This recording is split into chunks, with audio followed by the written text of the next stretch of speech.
Pakistan cricket board ने England के खिलाफ T20 सीरीज और वर्ल्ड T20 के लिए स्क्वाड का ऐलान कर दिया है। टीम में 15 खिलाड़ी शामिल हैं, जबकि 3 रिजर्व खिलाड़ी भी शामिल किए गए हैं। 15 खिलाड़ियों पर मुश्तमिल स्क्वाड में बाबर आजम कप्तान, शादाब खान नायब कप्तान, आसिफ अली और हैदर अली शामिल हैं। हारिस रऊफ, इफ्तिखार अहमद, खुशदिल शाह, मोहम्मद रिजवान विकेट कीपर और मोहम्मद हसनैन स्क्वाड में शामिल हैं। मोहम्मद नवाज, मोहम्मद वसीम जूनियर, नसीम शाह, शाहीन शाह अफरीदी, शान मसूद और उस्मान कादिर 15 खिलाड़ियों में शामिल किए गए हैं। फखर जमान, मोहम्मद हारिस विकेट कीपर और शाहनवाज धानी ट्रैवल रिजर्व की हैसियत से सफर करेंगे। सिलेक्टर ने फखर जमान और शाहीन शाह अफरीदी के अलावा T20 वर्ल्ड कप के लिए ऐलान करदा तमाम खिलाड़ियों को इंग्लैंड के खिलाफ सीरीज में शामिल किया है। फखर जमान घुटने में तकलीफ के बायस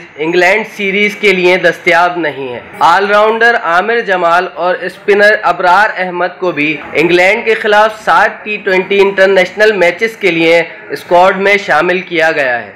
शहबाज तरीन, C110 न्यूज़, कराची।